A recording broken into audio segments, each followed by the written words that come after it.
Hello, everyone. Welcome back to BrandsTalk. Learn from thought leaders from different parts of the world, from CEOs, business owners, managers, experts who are in the spotlight to tell their brand stories and share their firsthand insights. It's a show to help you develop and grow your brand in a more authentic and sustainable way, locally and globally, whether it's your personal brand or company brand, your branded product, service, or cause. My name is Brigitte Balkowski. I'm the owner of Bridget Brands, a branding strategy boutique offering online courses, workshops, and one on one exclusive coaching. I help my clients craft meaningful branding strategies so that they can unleash their full potential to effectively elevate their personal and organizational brands and shine authentically. Let's get started and dive with me into the world of brands. How do you go from being a chocolatier to a video educator and podcaster? Of course, you start an IT business. If you own a business, work in a business, are on social media, scroll Instagram, follow people's dance moves on TikTok, then you know video is the thing. As a business owner, you're told use video. On Instagram, you're told post reels.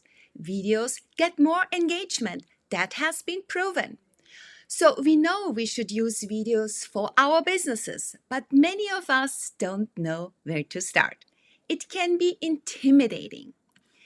Lee Midlane takes the guesswork out of it. Lee is the owner of IT Central and has recently launched the Video Production Academy. Lee's a lot of fun and has extensive experience in media education and business. Her media specialty is editing, although she describes herself as an all rounder. In business, she specializes in development, strategy, and marketing. It is her passion to help tech stressed business owners create videos for their businesses. I warmly welcome Lee Midlane. Welcome to BrandsTalk.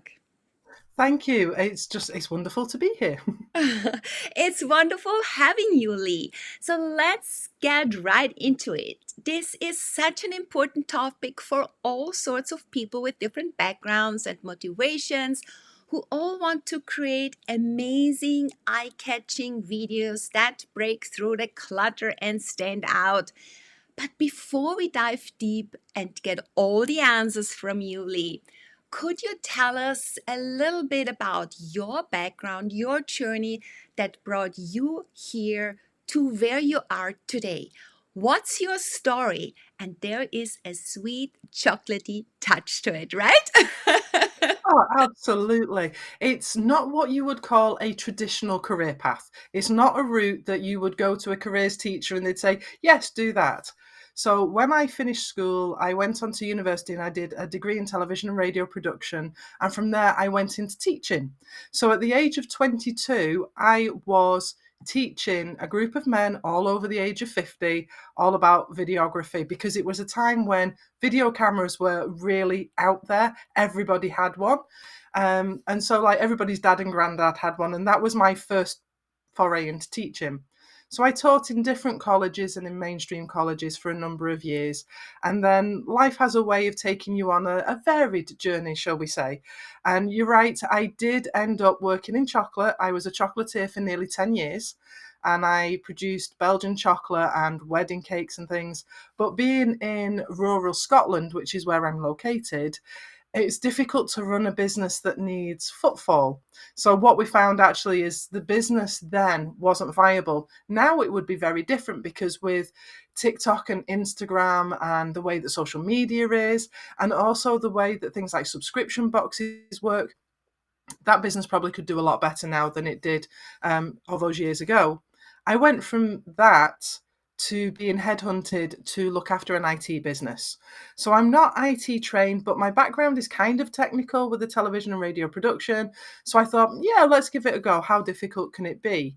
So it was quite a learning curve. It was a very big learning curve. And I did that for 22 months, at which point the owner actually closed the business down. And I was left with a decision, what am I going to do now? And I knew that where I was needed a town centre computer support shop. And so that's what I decided to do. So I'm not a technician. And Brandon, who I've worked with since he was 15, was an apprentice. So he wasn't a technician. And I started IT Central with just the two of us at the beginning. And then we managed to recruit a technician. So that was fine. And that was nearly 7 years ago. What I found though was being on the front line in an IT shop, I could hear the negative rhetoric that people would come in with. They would say, oh, I'm tech illiterate, I'm technoboffin. They just, they couldn't do it.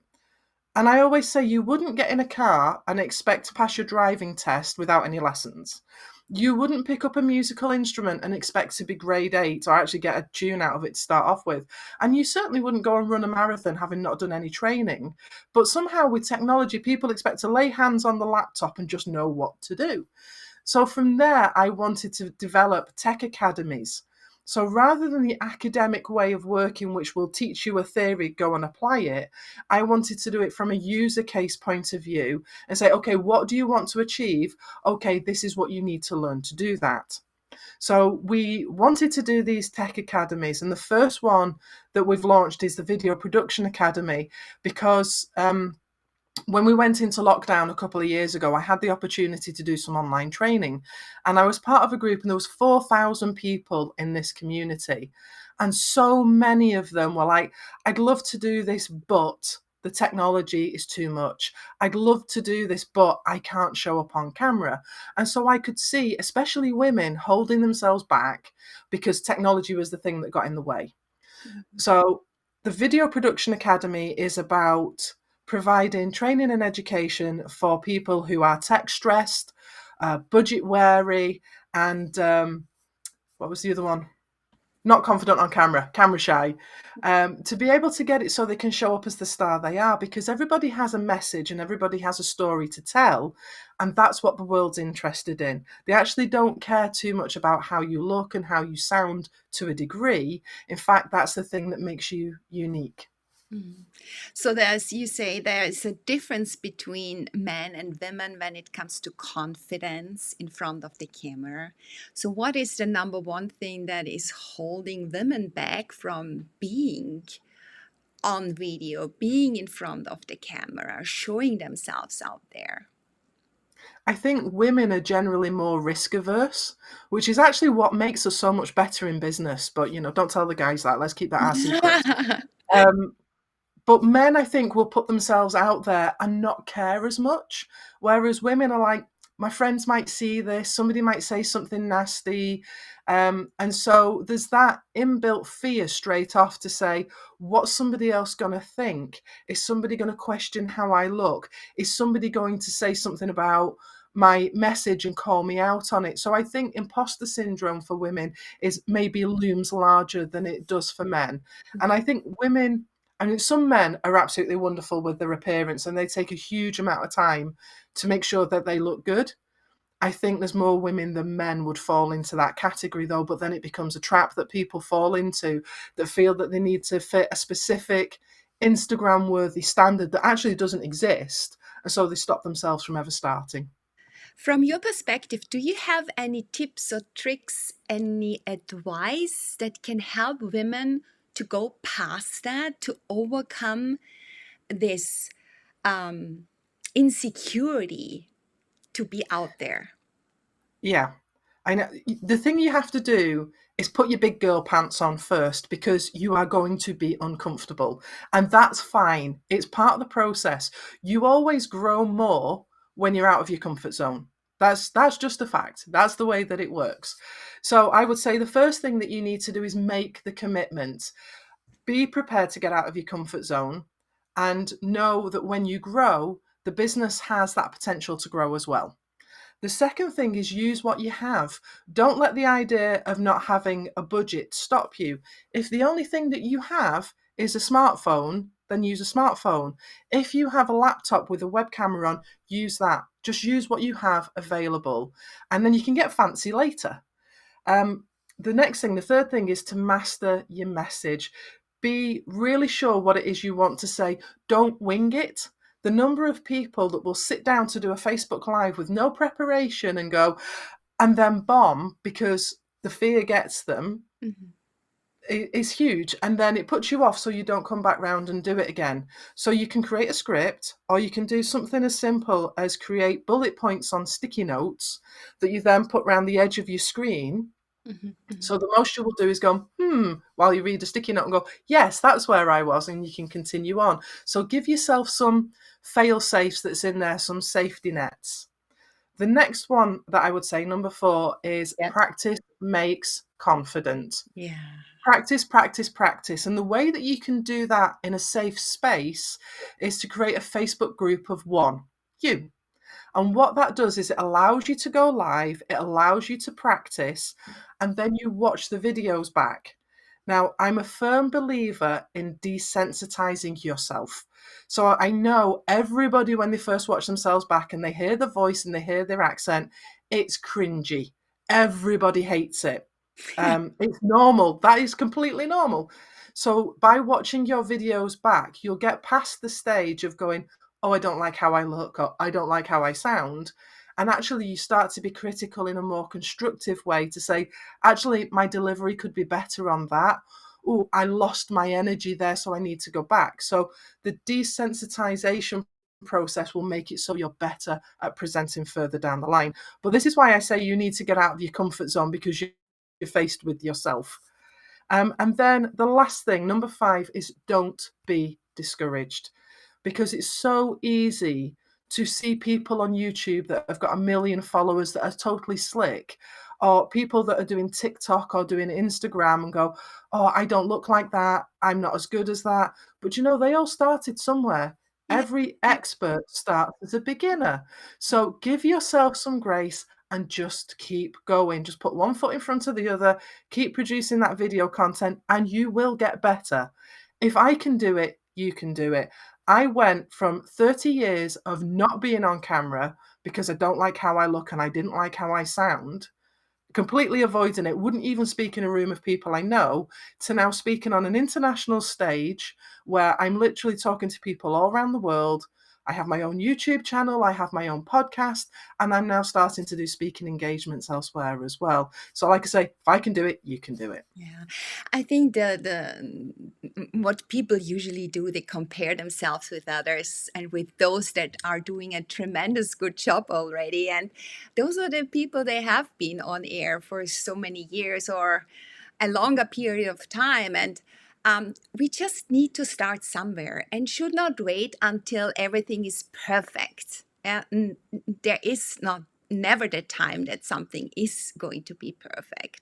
So we just have to take action, overcome that, and not think what will other people think about us and uh, talk about me and this and that. Just do it, and you learn by doing it. It's a journey, right? You refine and you learn from whatever happens, and then you grow and you level up, and then sooner or later you are as good as the other ones you have compared yourself with at the beginning. Right.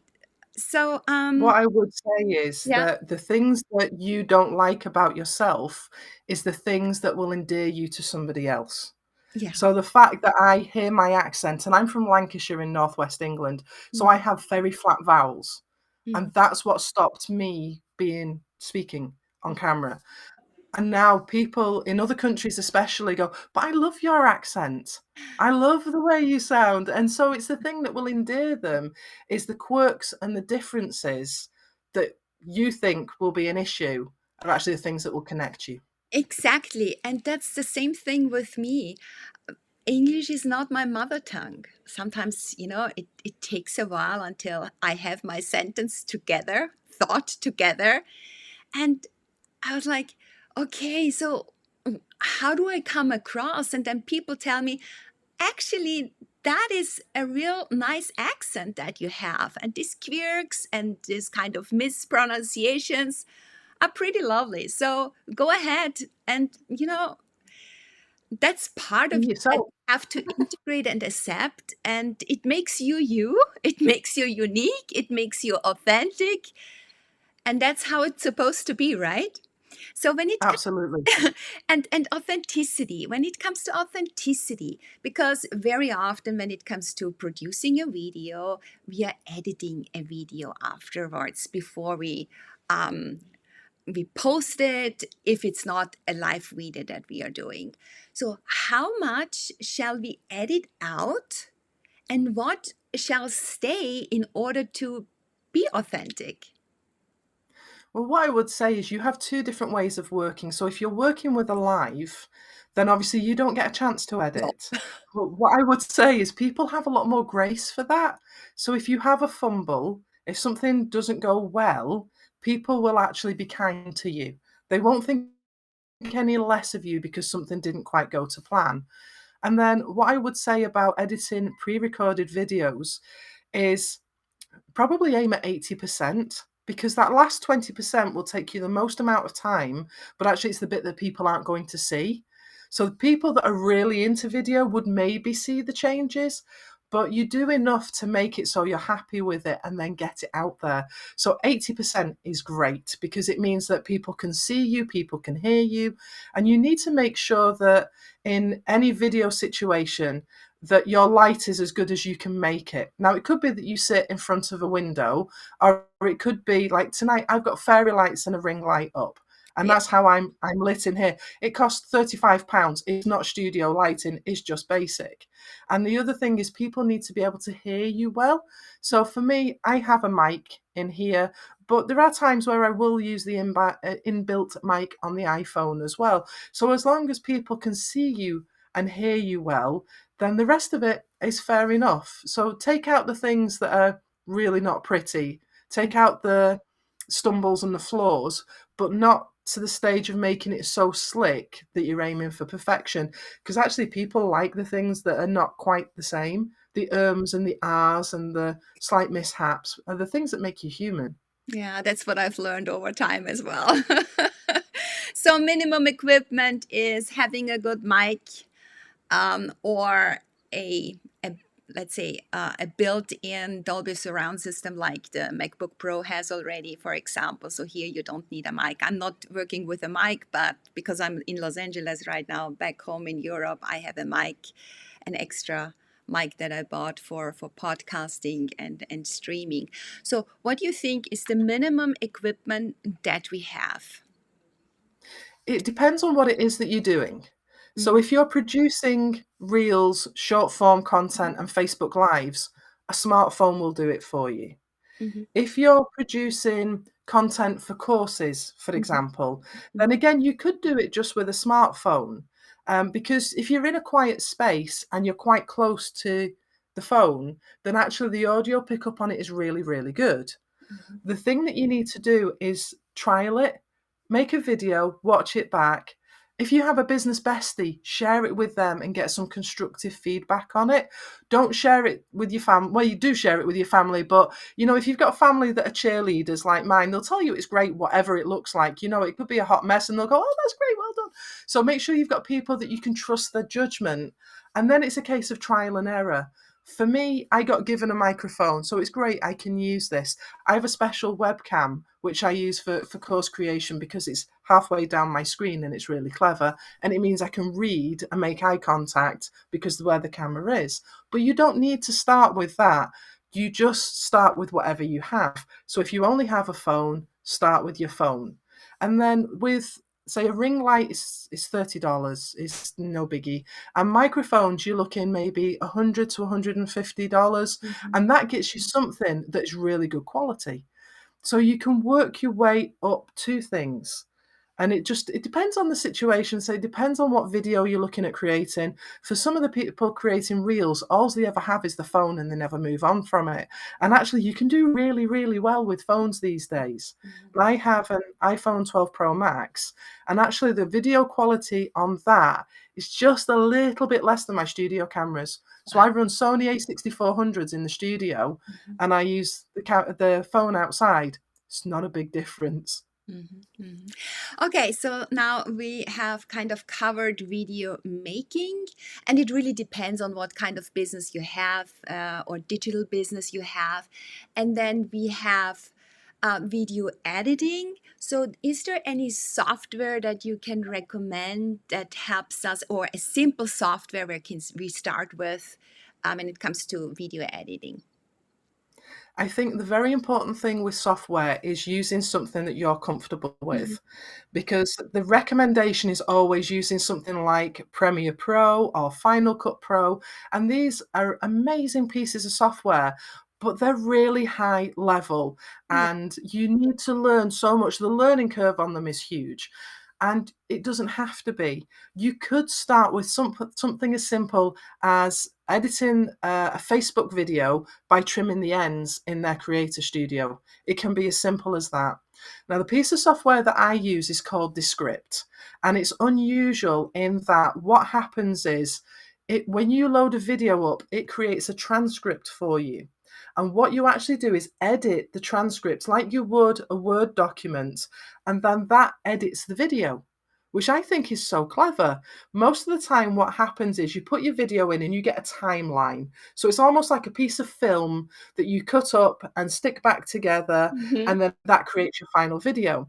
But with Descript, you do the words and it does the timeline. So you can still do things with the timeline to sharpen things up. But actually, I found that it's really, really simple.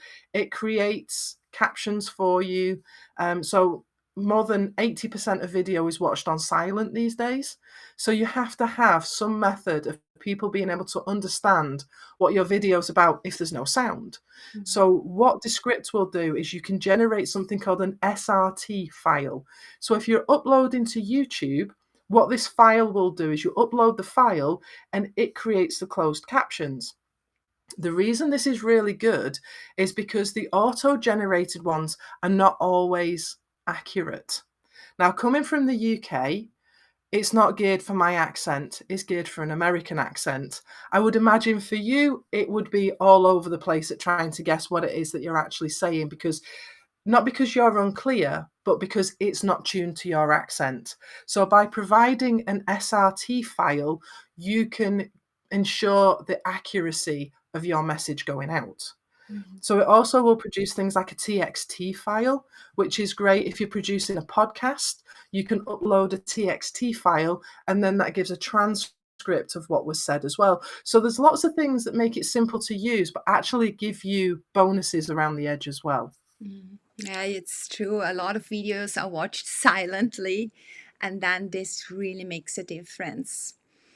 Yeah, because people are on the go, especially in Europe, when you are riding the subway, public transportation, you want to watch something, and then yeah, if you have no earphones, then of course you are reading it.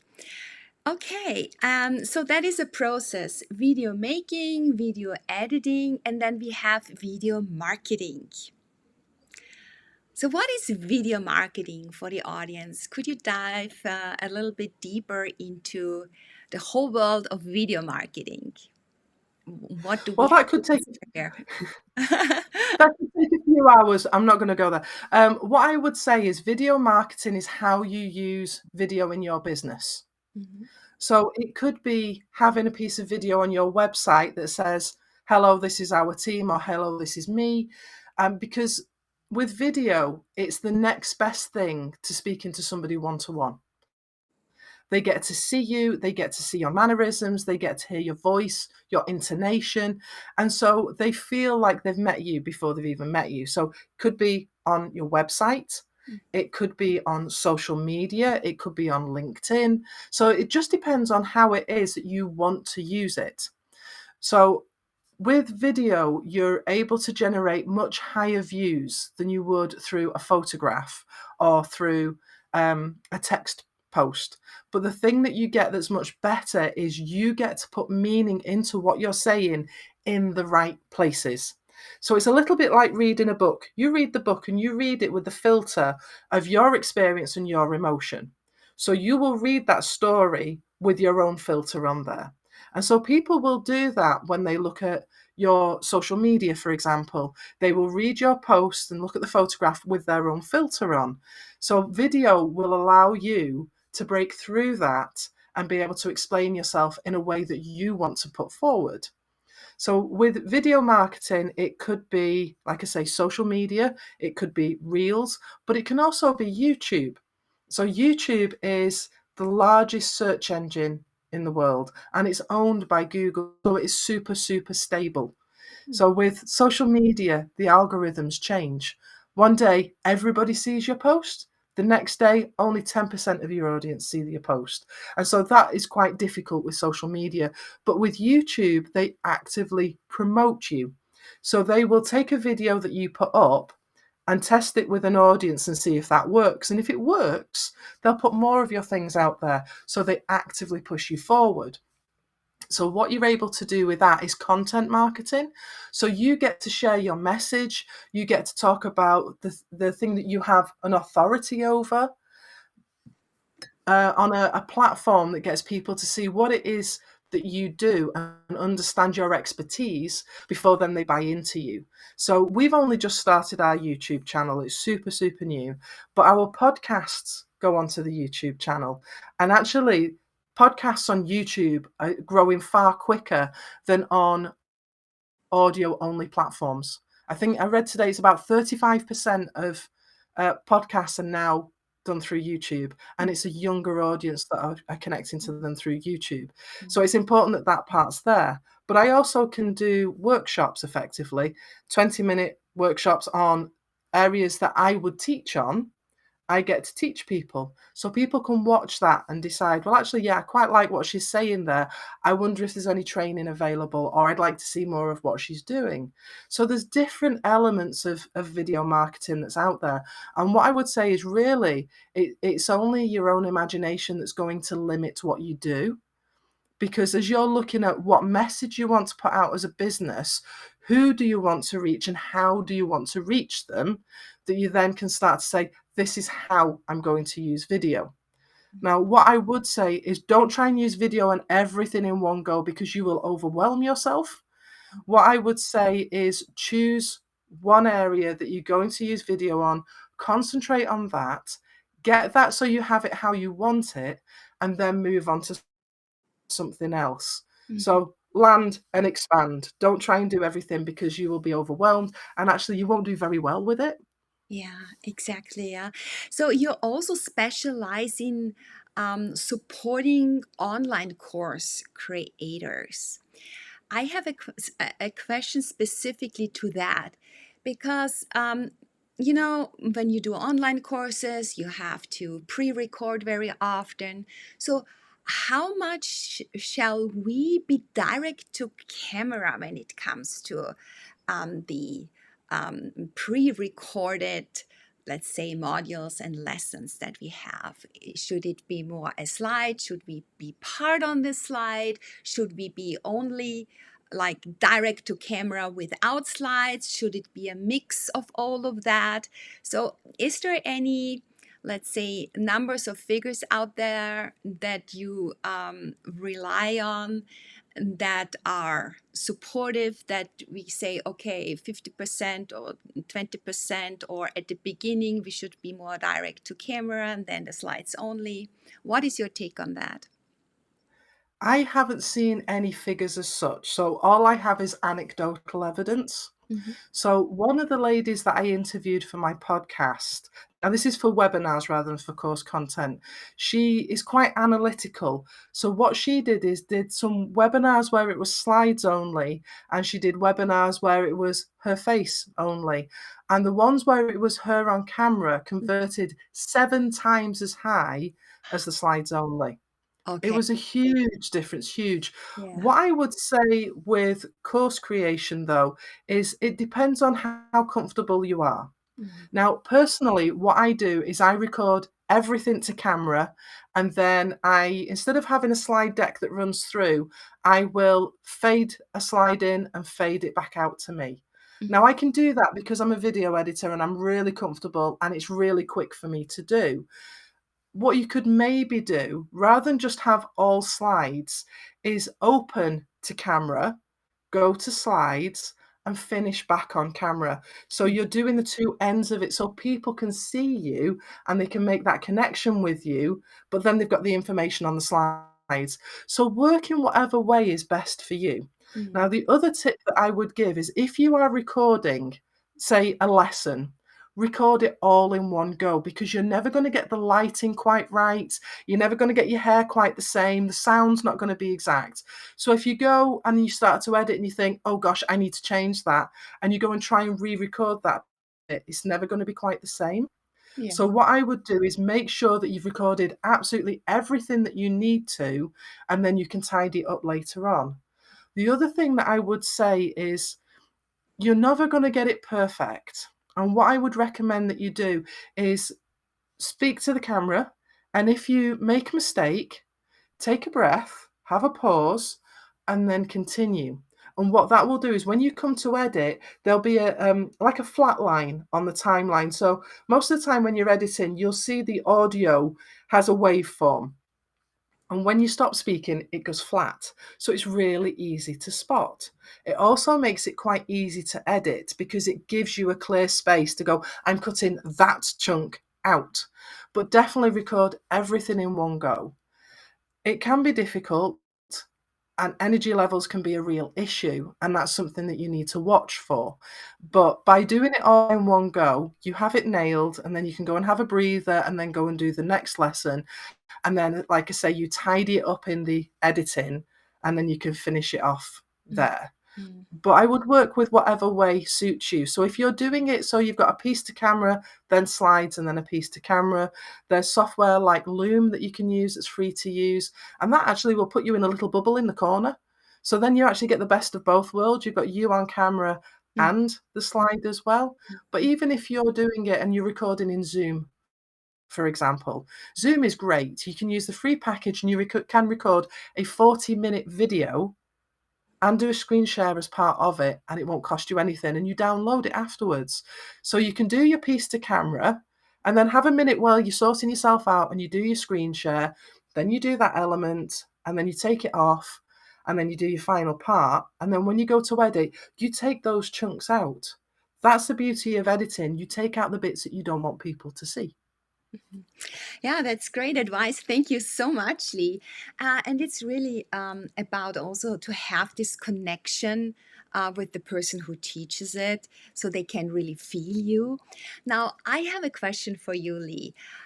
Through the lens of a camera, what defines a strong personal brand? Ooh, that's a keeper of a question.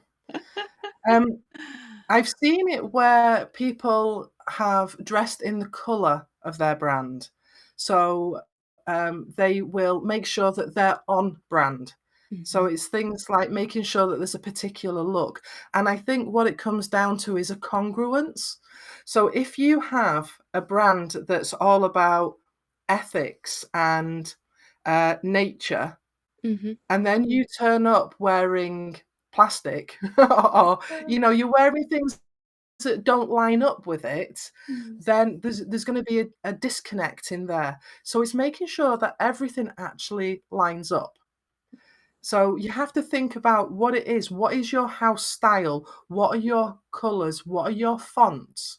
Now, tonight I've actually got Video Production Academy t-shirt on because I'm just in from work, but I tend to wear a scarf when I'm on video because I like the look of it. I Mm. have lots of butterflies just because I like lots of butterflies. It doesn't mean anything. It's just because I like butterflies.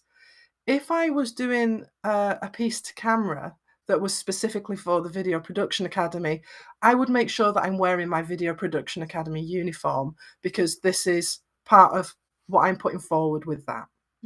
So Mhm. really, you need to look at what it is that makes it so all the different elements tie together. So the Video Production Academy, actually the main color is a super vibrant hot pink. Now, with this color and complexion, I don't think I can carry that color off, so I go for a navy instead. But then it just depends on what it is, like I say, that you feel comfortable with as well. But what is it that your brand stands for? What is it that you want people to see? What is it that makes your brand authentic? And then make sure you present yourself within that as well. Okay, wonderful. Thank you so much. I would like to come back to your journey coming from an employee and then transforming into an entrepreneur with your company, what was it called? IT Central. And that was in 2015. And last year you started kind of Video Production Academy. So that's kind of an involvement of IT Central, I suppose. So Yes. what was your number one struggle in starting your own business? I think the need to do absolutely everything for myself. Hmm. So I've had a couple of businesses. I've worked for people, I've been self-employed. I've worked for people and then I'm back self-employed again. And working for somebody else, I would say, is much simpler. You go in, you do your job, and then you go home. And that's it. You can leave your work there. And as somebody who's self-employed, my brain never stops. And Yeah. I think you're either an entrepreneur or you're not. And there's people that are business owners who are not entrepreneurs because it's a mindset, it's a way that your brain thinks. So my 13-year-old son is going, I want to start a business. Well, that's a great idea. And I was just having a chat in the car and I'm remembering all the business ideas that I've had. Going, oh yeah, we did talk about this and that. And so your brain never quite switches off. Mm. But you also have this need. I mean, because I bootstrapped the business, we've not had funding. So I've learned marketing because I need to market my business. I've learned bookkeeping because I need to make sure that my books are accurate and up to date. And there's all these different things that as a self-employed person, you have to do. So often you go into self-employment and go, I love being a plumber. I'm going to be a plumber for the people. And then you go, but actually, you've got to do invoice generation, you've got to do emails, administration, marketing. You've then got to deal with accountants, you've got to deal with your governmental taxes. And all of a sudden, the bit that you wanted to do becomes about 10% of the whole picture. And I think that can be quite difficult because all of a sudden that ability to switch off at 5 o'clock doesn't happen No. because you go home and you continue to work. Whether it's even just thinking about what it is that you're going to be doing tomorrow. Mm. What's even worse is if you get to go on holiday, which is a definite if, because if you're not working, you're not earning. So you go on holiday, you're already very aware there's no money coming in because your business has stopped for that 2 weeks. But because you've got time to stop and think, you're going, I could do this, I could do Yeah. that. And when I was a chocolatier, our Christmas break was designing Easter eggs. Yeah. That's what we used to spend our Christmas break doing. So we'd be away on holiday sketching Easter egg designs. So Mm. there's that ability where, or that requirement initially to start off with, where you don't seem to switch off. And you have to learn to switch off. And you have to fight for that work-life balance to come back in again. Exactly. You have to set the boundaries. Yeah. So, is there anything, would you like to talk about what you are currently offering? Any courses? I know you also have a podcast where you invite guests about doing videos, creating amazing videos. Would you like to mention your latest course or product that you are having on the market right now or which is open for enrollment? I don't have anything that's open for enrollment right now. Mhm. So I'm working on something at the moment that's based all around being confident on camera. So hopefully by next week there'll be a free course available, and then before the end of July there'll be a full course available. And in the full course there are 6 modules.